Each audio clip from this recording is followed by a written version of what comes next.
it is wonderful to have Viet Nguyen.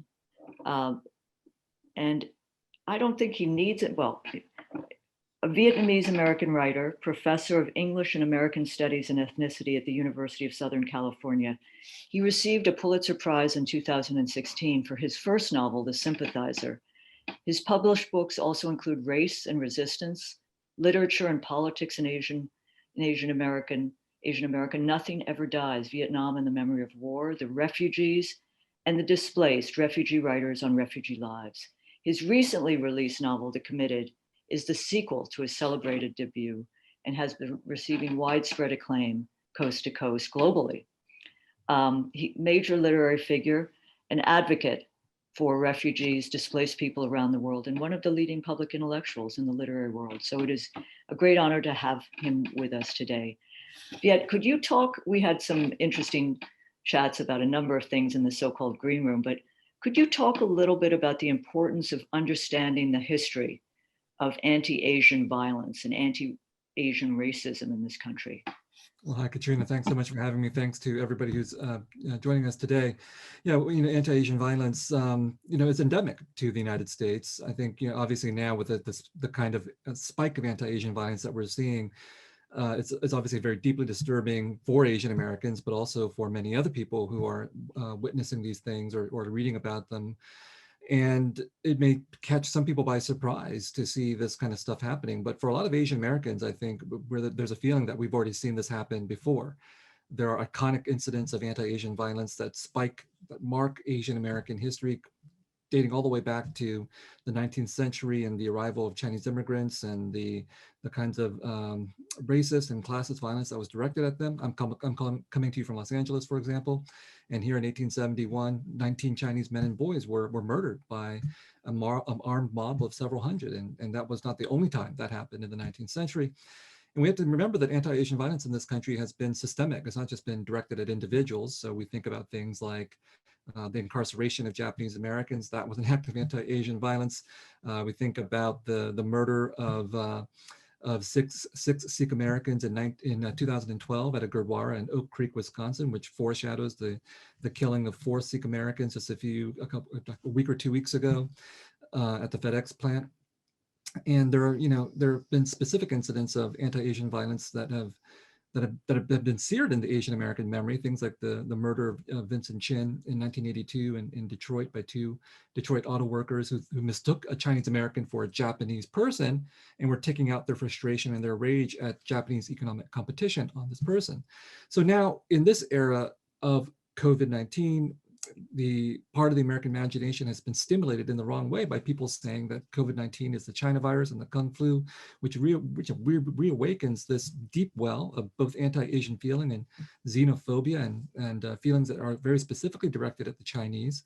But of course, people who are racist can't really tell the difference between one Asian person and another, so all Asian Americans suffer as a result of this rising tide of anti-Chinese feeling as well. So we have a lot to do to counter this anti-Asian violence, both on a personal level, but also on a social and systemic level, to be aware of how systematically embedded this anti-Asian feeling and violence is. We were talking earlier about how you teach a class and many of your students don't really, the Vietnam War is World War II, is feudal, is ancient. In the context of anti-racist education, which you've spoken about, what needs to be done? And as you put it so well, this is about white supremacy and it's a broad, dangerous force, and anti-Asian is part of it. But do you think we can do a lot better? Have we stepped back in the last few years?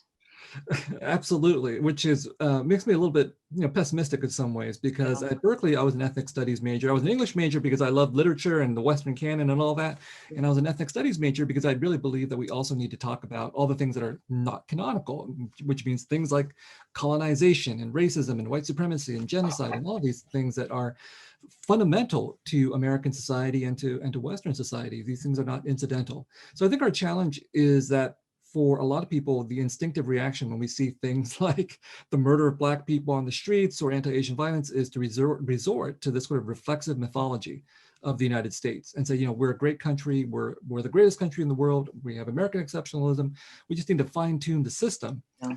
And if we just perhaps have more diversity and we have better children's books, maybe we'll solve this problem. And I don't think that's the case. Like I said, I think anti-Asian violence is systemic and structural to this country, and so is anti-Black violence, so is police violence.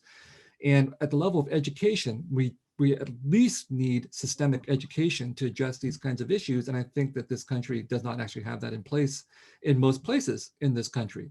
We don't have ethnic studies requirements. There is contestation even over saying things like critical race theory, which the right wing in this country, all the way up to the presidential administration from the previous administration, was demonizing as somehow being the cause of destroying the United States versus being a theory that might help us to understand how systemically embedded things like race and white supremacy happen to be. So, when I teach my own students, they're 18 to 21 years old. They've been born in 2000 or later. You're right. Things like the Vietnam War is ancient history. And if we're talking about 9/11, as we talked about earlier in the green room, they don't have any living memory of events like that. And so they're getting their education just basically like everyone else from the internet, social media, things like this.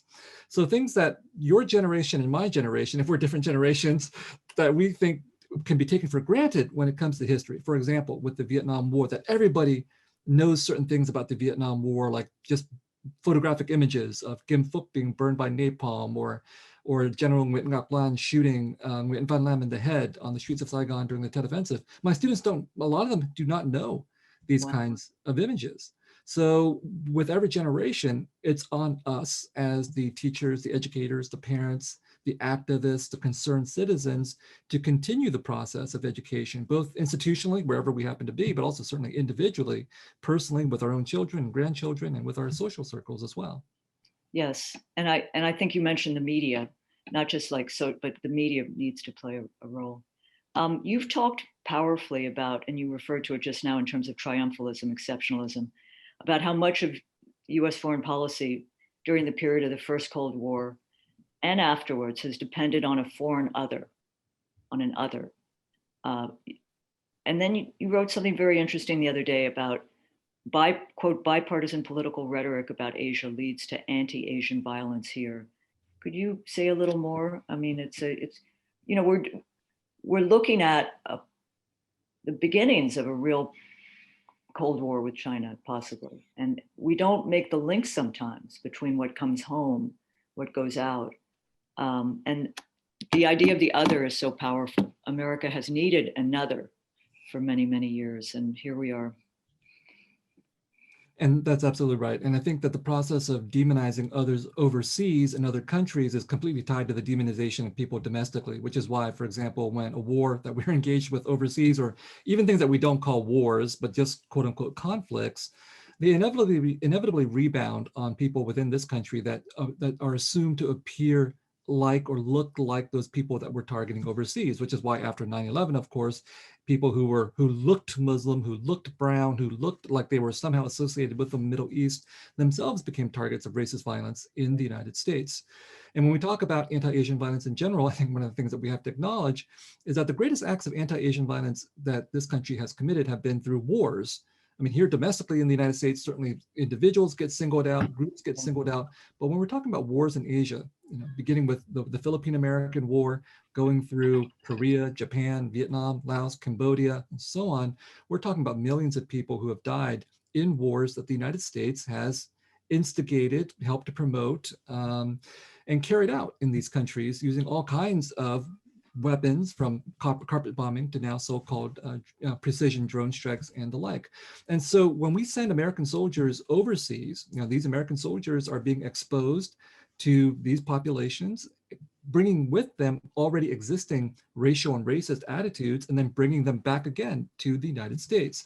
And so this is why when we're talking about the Atlanta killings, where 6 of the victims were Asian women, so many Asian Americans have insisted on saying that it's not just about race, it's also about sex. And it's not just about what happens here domestically, but about the fact that the racist and sexist fantasies that Americans have about Asia and Asians in general rebound here in the United States in the ways that Asian and Asian American women are treated, from sexual objectification to sexual and murderous violence.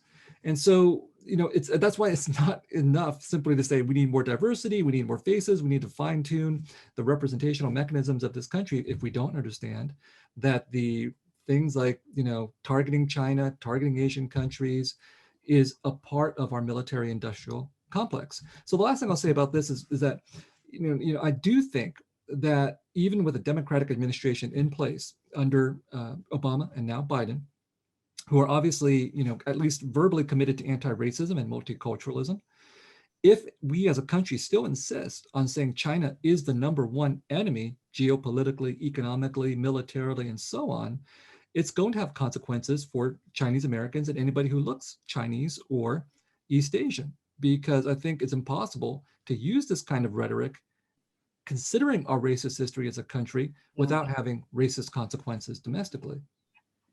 And I mean, we had a great contributor, Jonathan Schell, who wrote Fate of the Earth and wrote about nuclear weapons. And to think about Hiroshima and Nagasaki and the stain on this country, first use of nuclear weapons, and there was an othering in that horrific time. You spoke of this. I'm interested in your view of media coverage because you talked of the killings in Atlanta. It seemed to me that in the first day, the authorities at least refused to address racism. They were like the perpetrator had a sex addiction. But how racism and sexism intersect and the racial dimensions of the sexualization of Asian women in our culture, our popular culture. How do you see the media coverage? You followed it, I'm sure, for your work and teaching and writing. How do you see it evolving in the last, say, decade? Degrading, improving? Because it's, to me, media is not everything, but it does define reality for people. Well, I mean, in some ways, when we see this spike in anti-Asian hate, for example, we can look at the media and say, well, it has become more responsive in some ways because there has been slowly increasing coverage of these kinds of incidents. But a lot of it has come about because of the push of Asian American advocates and activists and Asian American journalists who have been insisting that the media pay more attention. So partly the reason why the media is perhaps more responsive is because it is looking a little bit more like the rest of the country, slowly, through the diversification of its newsrooms and so on. And the rise of social media in relationship to media in general means that on the one hand there's both potential for media to get things wrong really quickly, but also for the media to respond to the social media pressure from non-professional journalists as well. So now in the age of the iPhone, et cetera, we can see that kind of social media, everything from the video recording of Derek Chauvin killing George Floyd to the many incidents of anti-Asian hatred that have been recorded by bystanders and so on, that has an impact on how on the professional media in a way that is a mixed blessing in terms of social media's potential for amplifying things. You use the term refugee. Might you tell us your own story, your family's own story in that context? Because it obviously, yeah. Well, let me say this, which is, I'm teaching a class on the Vietnam War. I have my students interview survivors, both Americans and Southeast Asians from Vietnam, Laos, and Cambodia. One of the things they find out is that a lot of the American soldiers who were there during the Vietnam era, I mean, some of them saw horrible things and were in combat. A lot of them didn't. They were serving as clerks and the like. Now, every single Vietnamese, Cambodian, Laotian person they interview, so soldier or civilian, has a horrifying story, and that involves being a refugee. Anybody who's a refugee in this country has been through something horrifying, or at least terrible, in order to escape wherever they came from and get to this country. And I say this because I don't want to aggrandize my own story. When among Vietnamese refugees, we all have these stories. And for us, it's completely normal. And so one of the things when I see my students' interviews of refugees, one of the things that really strikes me is that they'll say, oh yeah, we were on the sea for 3 weeks. And they'll just like, okay, that's all we have to say about it. On the open seas, in a boat not meant for the open seas, where the bulwark of your boat is 6 inches above the ocean, that's terrifying. But for all of us who've been through things like that, I don't know, we normalize it because we have to survive, we have to cope, and because we recognize that everybody else in our refugee community has been through the same thing or worse. So that's my preface for what I'm about to tell you, which is that I was 4 years old when South Vietnam fell to the communists, and my family was on the losing side. And we had a very dramatic escape story from Vietnam, which included leaving behind my adopted sister, who my parents would not see again for 20 years and who I wouldn't see for 30 years. And that's one of the human consequences of a war like that. And, we fled along with 130,000 other Vietnamese people from Vietnam. We were very lucky to make our way out of the country. And I arrived in the United States at 4 years old at a refugee camp in Fort Indiantown Gap, Pennsylvania. And this is where my memories begin. And what happened is that in order to leave one of these refugee camps, a Vietnamese person had to have a sponsor, an American sponsor. And no sponsor was willing to take my entire family. So my parents went to one sponsor, my 10-year-old brother went to another, and 4-year-old me went to a third. And that's where my memories begin, howling and screaming as I was taken away from my parents, because it was being done for our own good, because my parents needed to have time to get on their own feet. But when you're 4 years old, you don't really understand that. So I felt that as abandonment. And it wasn't totally negative. I mean, it gave me the necessary emotional damage that a writer requires, but I spent my life trying to, like I said, normalize things. Like I thought my life is pretty boring. My parents' lives are really interesting. But what it really meant is that I, like many other refugees, simply tried to forget about the past, try to get on with our lives, and seal over the emotional damage and trauma that resulted from that experience.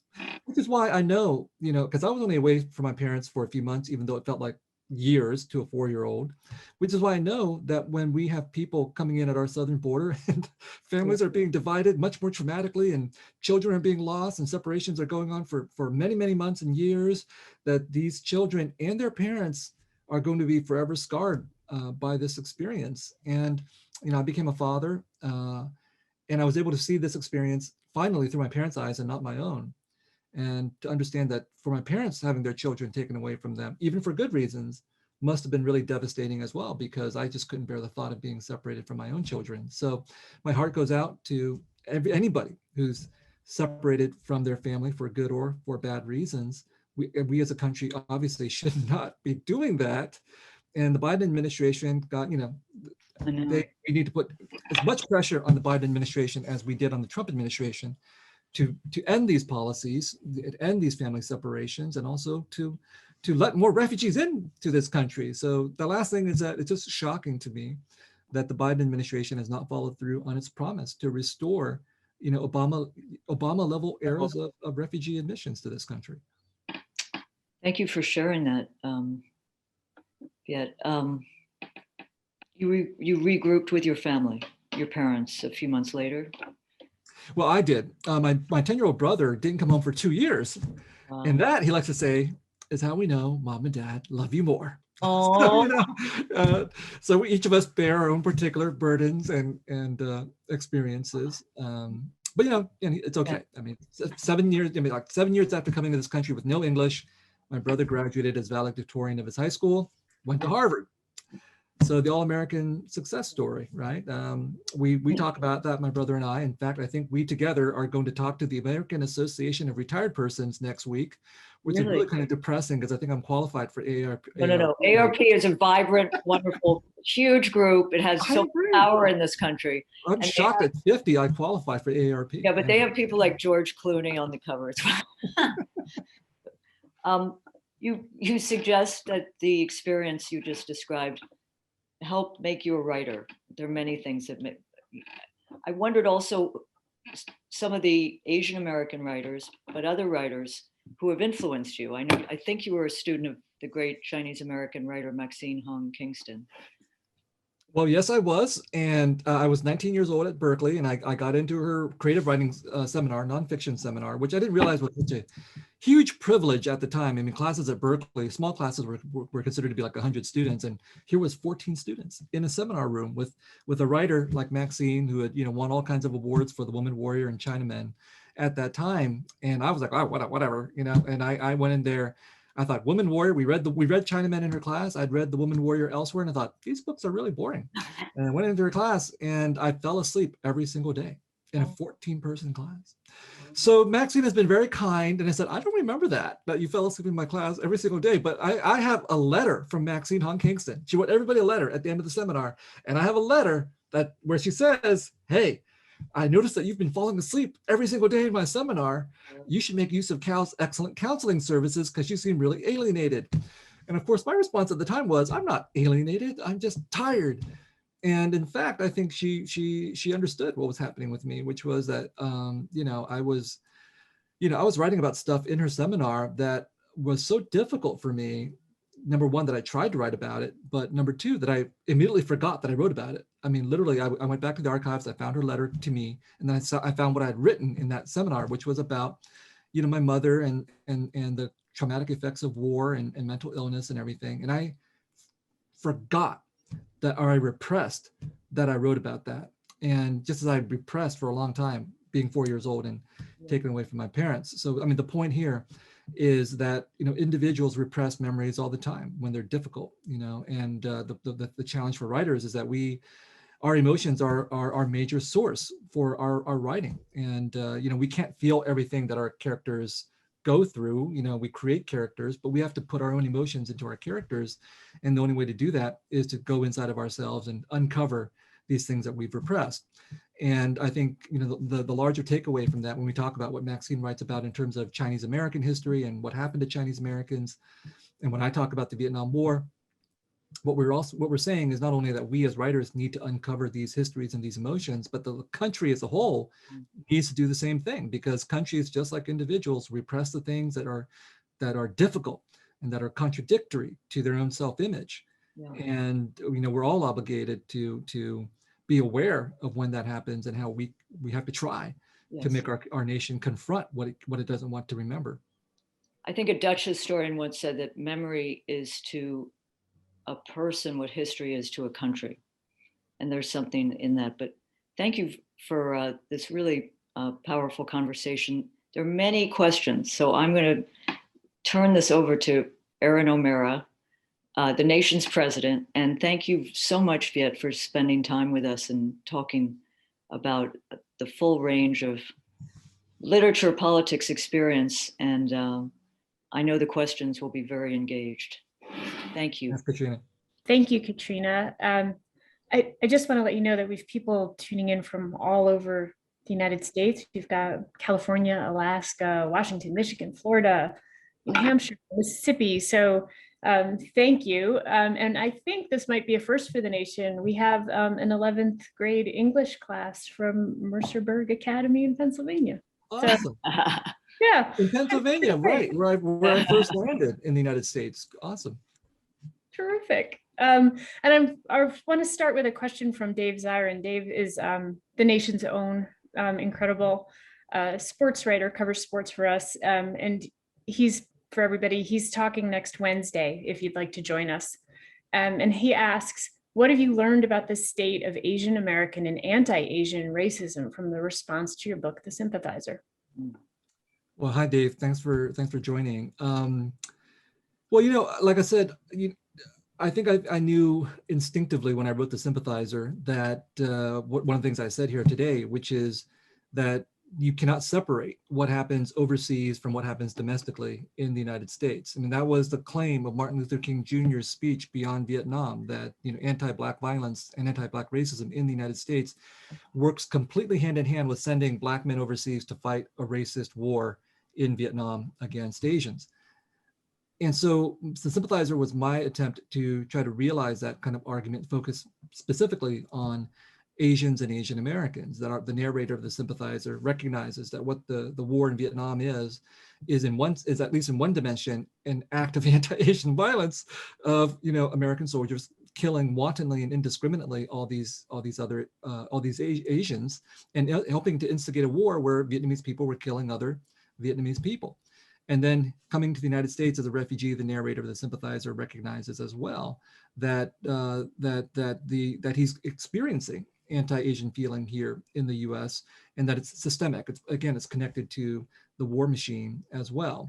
And even though The Sympathizer is not primarily concerned with other forms of violence that are taking place, there is an awareness, I hope, of how things like anti-Black violence is happening, and how there's a history of colonization and genocide in the United States, and anti-Asian violence is simply one part of this larger puzzle. And in the novel, The Committed, the sequel, I try to make these things much more explicit, taking it to France, but bringing up the question of colonialism, bringing in how Black anti-colonial thinkers were articulating theories and ideas that were completely relevant to what anti-colonial thinkers in Asia were doing as well. Thank you. John McAuliffe asks, how can we support Vietnam's sovereignty and that of other Southeast Asian countries without falling into a dangerous escalation of US-China conflict? And he adds, yes, I appreciate the historical irony. Yeah, the historical irony. Former enemies like the United States and Vietnam are now partnering up in an ambivalent friendship because of recognizing this other enemy, China, that they have. You know,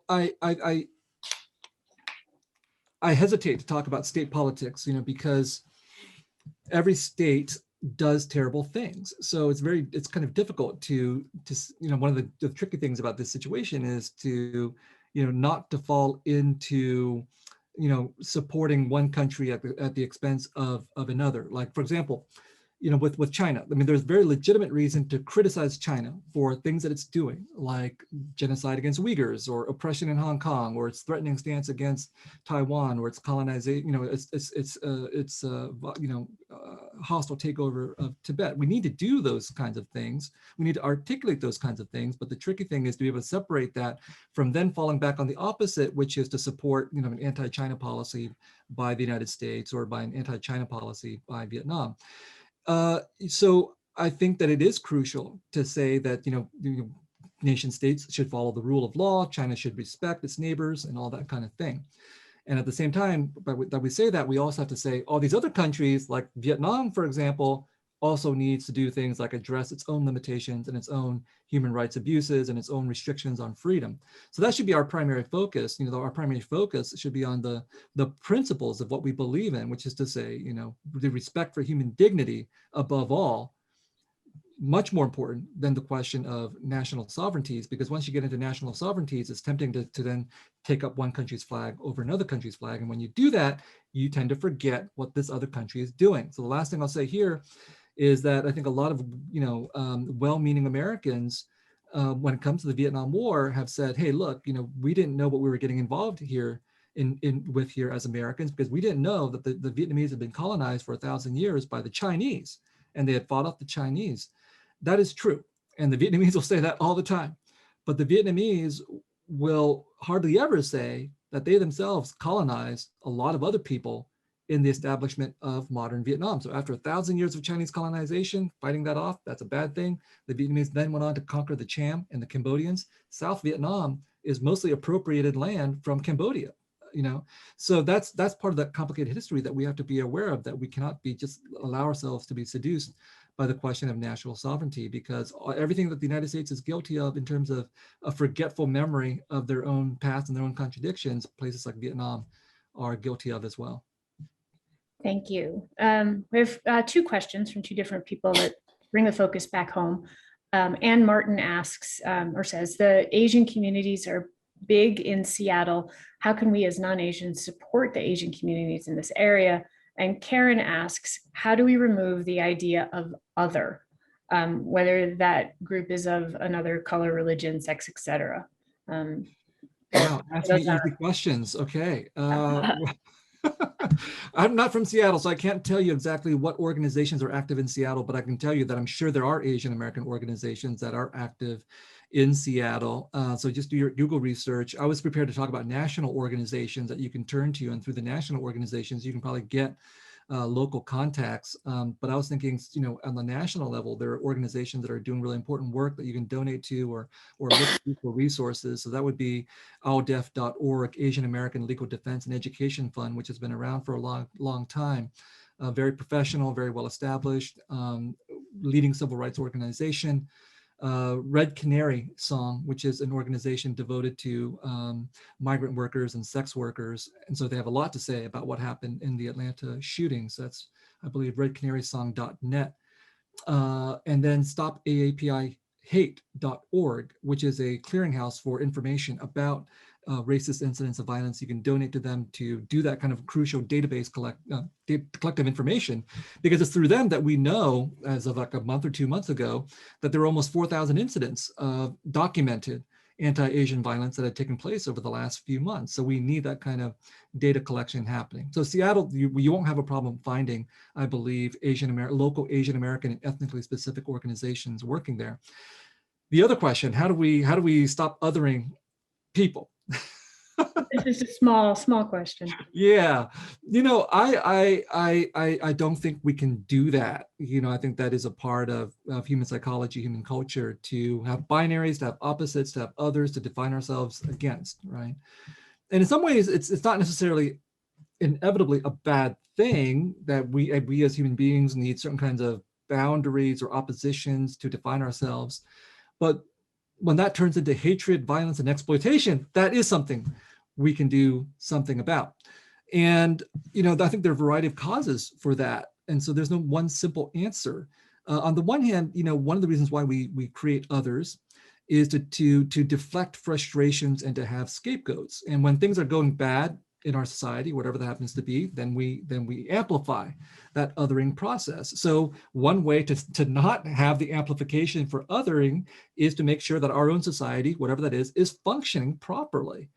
And so, going back to the China example, part of the problem with the demonization of China over the last couple of decades has been that we've been, using the demonization of China to do things like amplify the Pentagon budget as if we needed more money going to the Pentagon, when we should be doing what China is doing, which is investing in our people, in our infrastructure, in our economy, and so on. So maybe the Biden administration is learning the right thing here by also focusing on addressing socioeconomic inequality within the United States. I mean, if there's greater wealth, there's hopefully less friction, and people will be less inclined to seek out demons and scapegoats domestically. But there's another dimension of othering, which is not only about that, but it's tied to like the question of culture. So now you have these analytical studies coming out, pointing out that many of the DC Capitol rioters were actually not poor working class people, but middle class, upper middle class people who felt themselves to be on the fringes of economic collapse. And then they took out their frustrations, not in a Marxist direction, but in sort of a white populist supremacist direction. And so as this country changes, as it's become increasingly clear, hopefully, that we are moving to a multicultural society that can embrace its multicultural qualities, and as we move to a society that might be majority minority, many people will embrace that. And then there'll be many people who will see that as a threat to their existence, which is not just economic, but it's a threat to their own privilege based on their whiteness and their inherited whiteness. I don't know. That's a difficult one, because then it's not simply a question of extending socioeconomic equality to everybody. It's a question of how do you assuage people's fears of losing, of not of having enough money, but of like losing privilege that they've been able to take for granted. And I think that's a political struggle.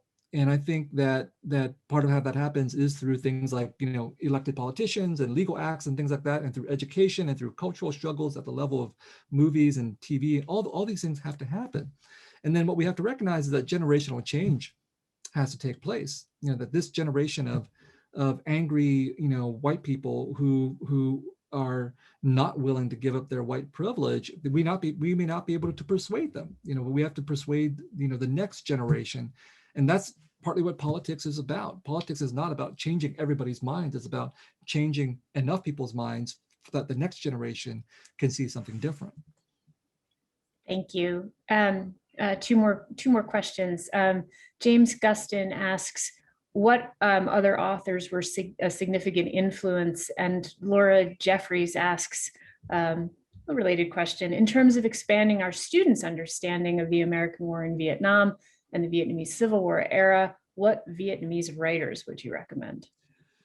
Oh, now there are so many Vietnamese American writers and also Vietnamese writers. If we're talking just about the war in Vietnam, the Vietnamese writers I turn to often are people like Bao Ninh, who wrote The Sorrow of War. He was a North Vietnamese veteran, survived a horrible war experience. And the Sorrow of War is, I think, one of the great classic war novels of any war, but it's from the North Vietnamese perspective. And then Dung Tu Huong, Duong, Vietnam's preeminent dissident writer who's, exiled to Paris. I mean, she wrote a lot of novels that were, and she was a Communist Party cadre, veteran of the war from the North, who turned against the party when she saw its corruption in the post-war years. And she paid the price for writing these books. Books like Novel Without a Name and Paradise of the Blind and Memories of a Pure Spring and many other books as well. And then from the South Vietnamese perspective, Lily Hayslip's When Heaven and Earth Change Places, it's it's account of a peasant girl caught up in the war, caught between two sides. And the war was ostensibly fought in the name of the peasants of Vietnam, who constituted 80 to 90% of the population. And yet we have very few perspectives for obvious reasons in literature coming from that population. She's one of the few, and is a really gripping account. And then now I would say, you can read Nguyen Phan Quế Mai's The Mountains Sing. It's getting a lot of acclaim. I blurbed it as the Vietnamese Grapes of Wrath, if you want to use that comparison, but it covers everything from the Great Famine of 1945, which my parents lived through, that killed 1 million Vietnamese people, all the way through the Vietnam War. So it's a whole epic of this 30-year sweep of Vietnamese history, told from a Vietnamese perspective by a writer who is completely bilingual. She writes in both English and Vietnamese. I find that mind-blowing. Okay, so as for my own influences, Ralph Ellison's Invisible Man for the Sympathizer, Louis Ferdinand Celine's Journey to the End of the Night for the Sympathizer as well. Maxine on Kingston, Toni Morrison, all of these have been touchstones in my writing life. And Catch-22 by Joseph Heller, Lolita by Vladimir Nabokov for the Sympathizer as well. And in the Committed, the landscape moves to France, and so there I start to take on both French thinking, but also again these Black anti-colonial thinkers who have been really formative for me as well. People like Aimé Césaire in Discourse on Colonialism, and Frantz Fanon's works, Wretched of the Earth and Black Skin, White Masks, and stuff I was reading in college, spent a lifetime thinking about, and the Committed is my response and my attempt to engage in conversation with people like Césaire and Fanon. Thank you. Teresa Mead asks, refugees can be lumped in a single group, especially those from a single country, but your work shows that refugees can have great differences among them. Can you talk about the political differences among and between Vietnamese refugees? There are so many. So thank you. Yes, we're not homogenous and we don't agree. And, being a refugee, just like going through a war, does not make you necessarily a better person. It's like it can also bring out the worst in people as well, and can bring out the best and bring out the worst. And so, I come from the Vietnamese refugee community. Understandably, it's a deeply anti-communist community. And I respect that, I think, but that doesn't mean that I can't disagree with them and criticize them as well. But the thing that I find unacceptable is not anti-communist politics. The thing I find unacceptable among some Vietnamese refugees is that some of them, have now come around to say, we were the good refugees. These new people coming, brown people south of the border, or people who are Muslim or appear to be Muslim, these are the bad refugees, and we should not take these people in, which only means that these Vietnamese refugees are performing what many other Americans have performed as well. You have to remember, of course, that in the previous administration, it was the children and grandchildren of refugees and immigrants, people like John Kelly and Stephen Miller, who were, part of the architectural policy, part of the architects of developing sort of an anti-immigrant, anti-refugee stance in the in the former administration. So it's a very American impulse, I think, to come to this country and then to forget where you came from, to shut the door behind you. And Vietnamese refugees, as part of their Americanization process, have learned that impulse, just as some of them have also learned anti-Black racism as well. And so I think it's absolutely necessary. That's one of the reasons why, I foreground my refugee experience, not to bring attention to me per se, but to say that refugees are diverse, and that refugees can be everybody from the working class and the poor to the Pulitzer Prize winning author. But you shouldn't be letting people in just because they might win some big prize. We should be letting people in out of a humanitarian impulse and out of a sense of responsibility for what we've done in other countries that has helped to stimulate the creation of refugees, everything from war to climate to our drug consumption, lifestyle, I guess. And that it's important for refugees who have been refugees to speak up and to stand up, because again, part of what happens in this country is that we understand, or we think we understand, immigrants. And we think, of course, immigrants would want to come to this country, the greatest country on earth, but we don't know what to make out of refugees. And I know this because if I'm in a cocktail party and I say I'm a refugee, that's a very quick way to kill a cocktail party conversation, because most Americans can't relate to that. They have no idea what that means, except negatively, these images that they get in the media about poor, desperate, starved, frightened people. But if you say you're an immigrant, Americans be like, welcome to our country. Share your story with us, because you look good and we look good because we took you in as an immigrant. So refugees know very, very soon that they should call themselves immigrants in this country, which is, again, it's why it's important for me to say, and every other refugee to say, we are refugees. Well, and that I just want to, I guess, add on Robert Schaefer's question, which I think you just addressed, but he's pointing out the difference between refugee as immigrant, but asks, is that too stark a dichotomy in terms of why so many different groups of people come to the United States, and how should we show both similarities and differences in these experiences? Well, I think we should talk about the differences. I mean, obviously there are differences, and that's one of the reasons why I'm saying that, it's crucial for refugees to claim who they are and their experience, because immigrants typically are voluntary. They've chosen a certain path, they've chosen the country they want to come to, they've gone through certain kinds of legal steps.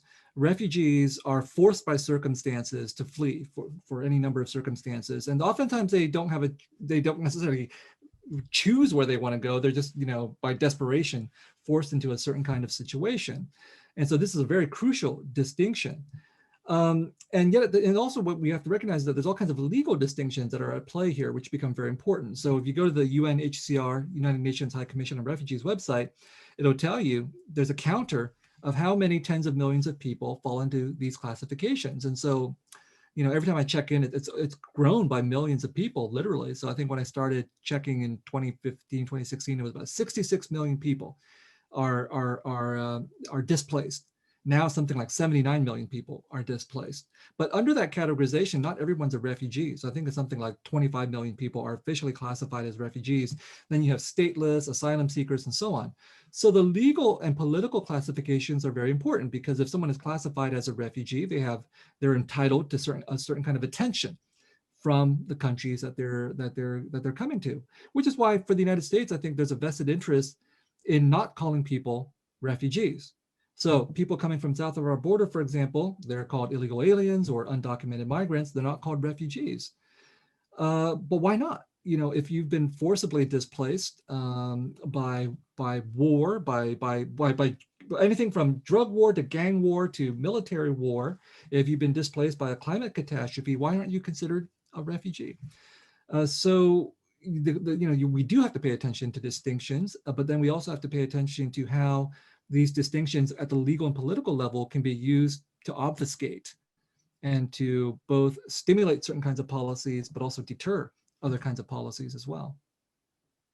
Thank you.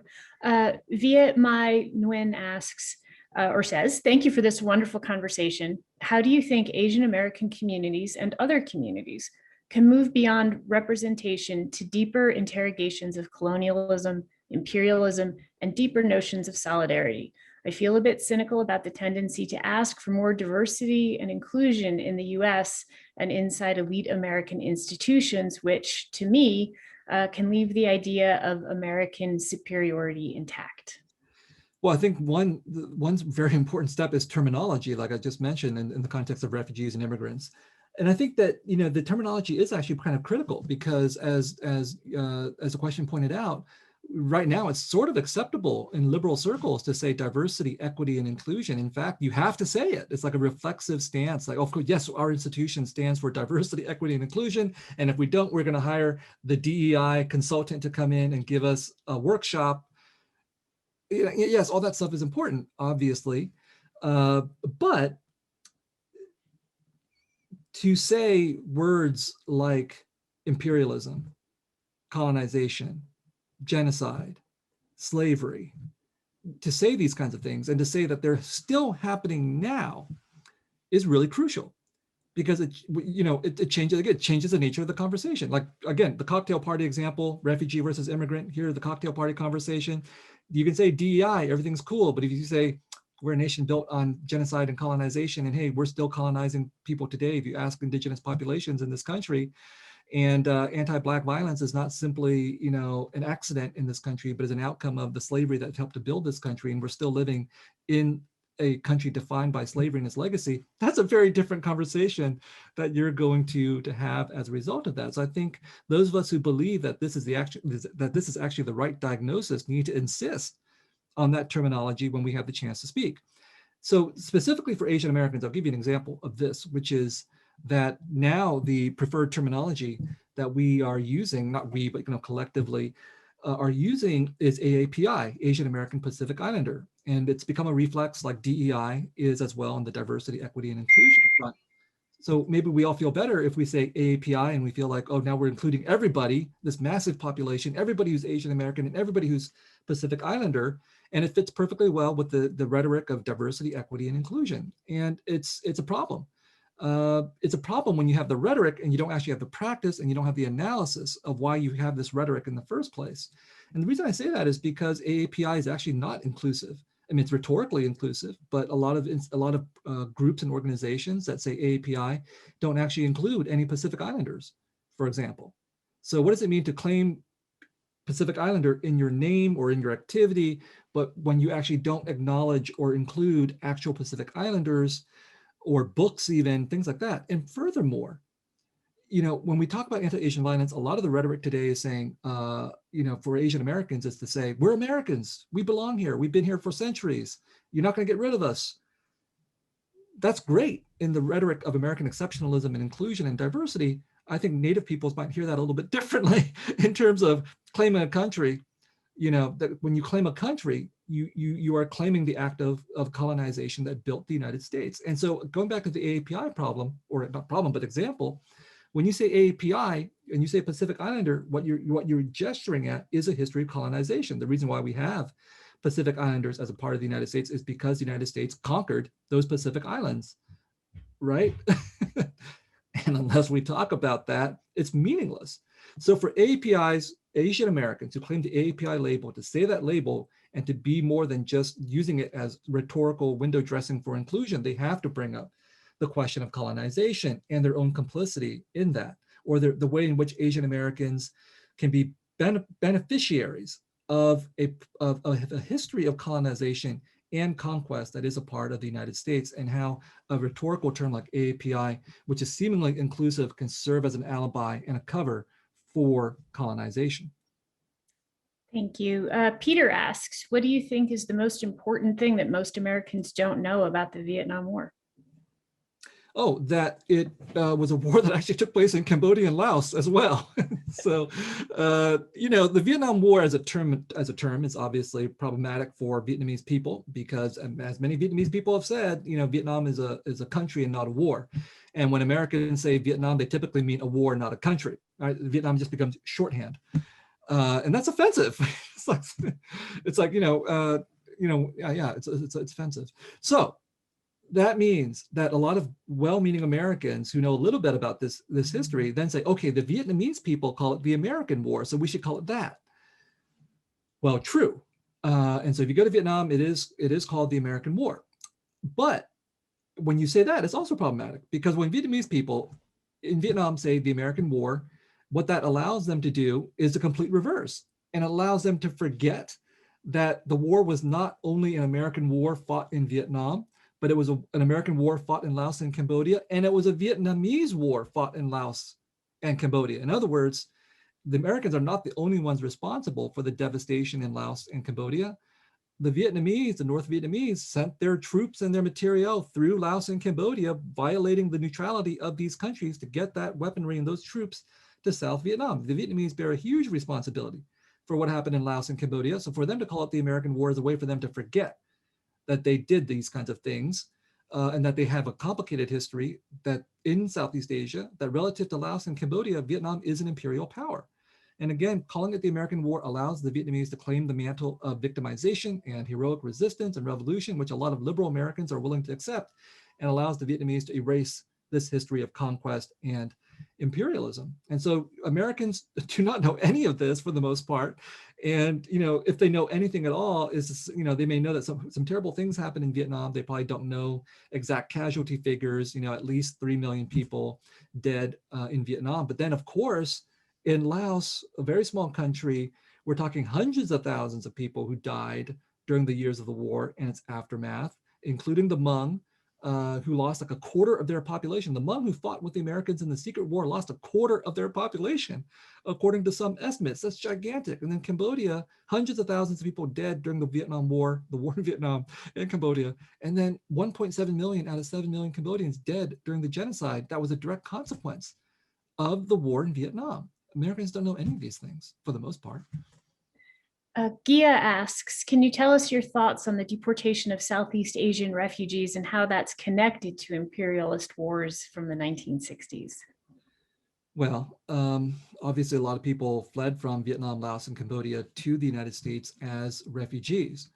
And I'll go back to the good refugee, bad refugee thing I brought up earlier. A lot of Vietnamese people say we were the good refugees in 1975. I grew up in the Vietnamese refugee community of San Jose, California in the 1970s and 1980s. Let me tell you, there were a lot of bad Vietnamese refugees, all right?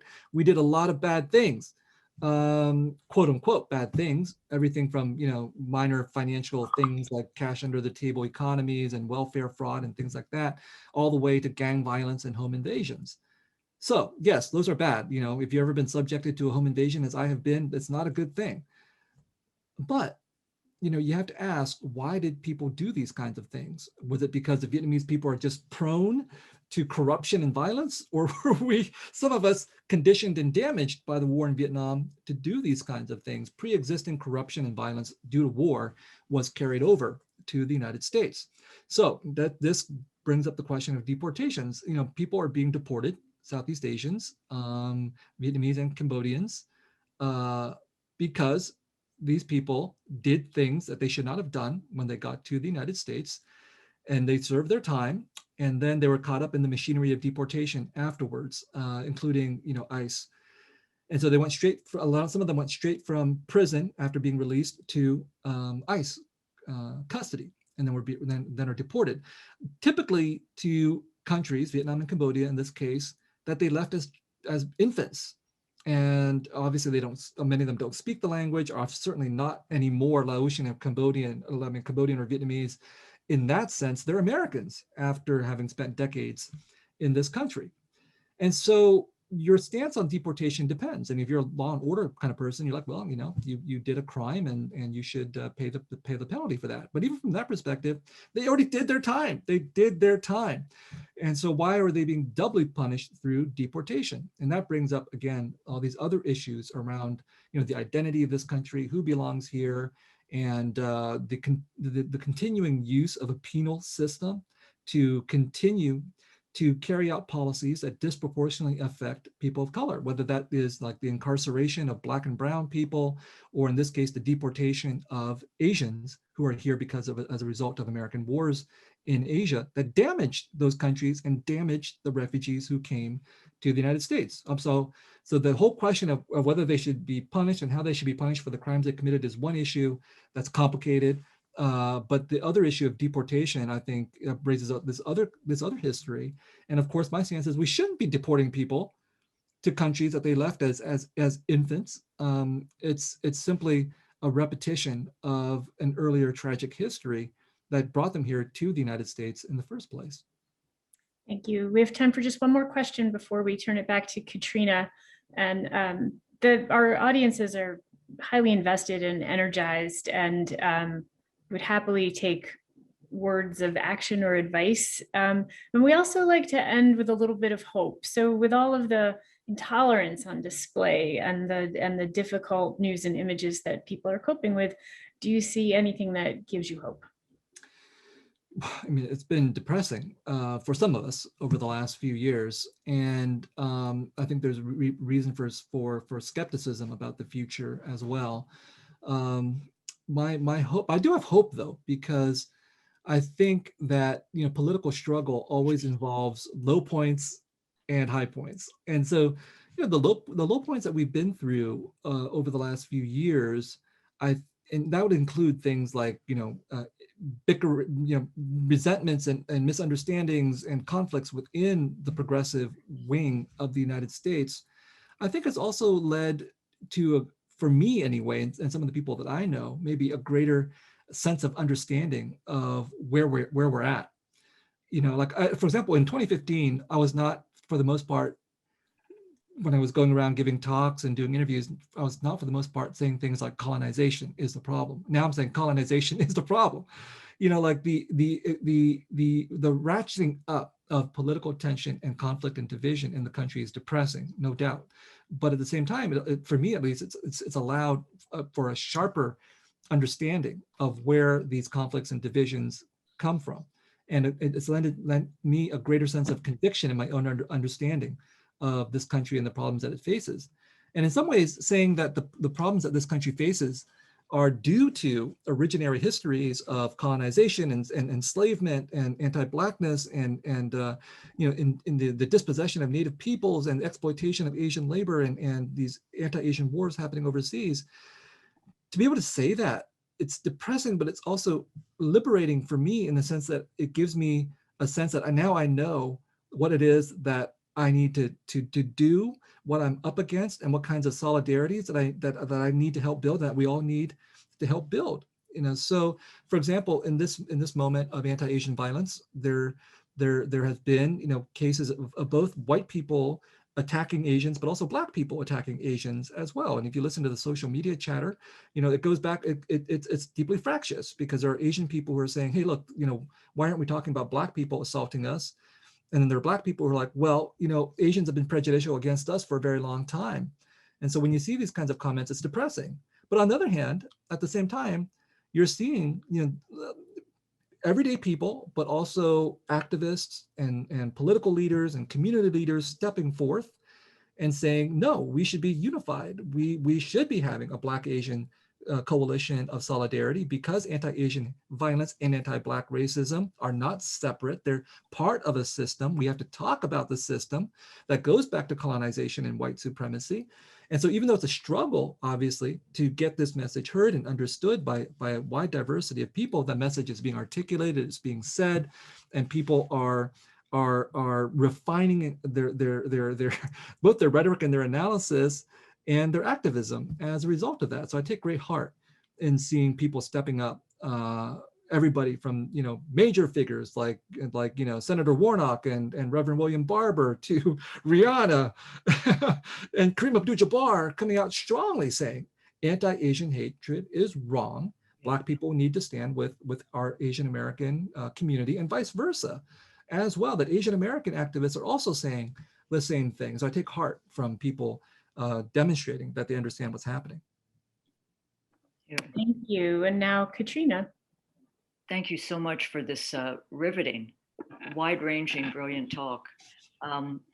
Really appreciated your walking us through a kind of reading list, and I hope we can provide it to those who've come on the call, and appreciate enormously the complexity and the history you bring.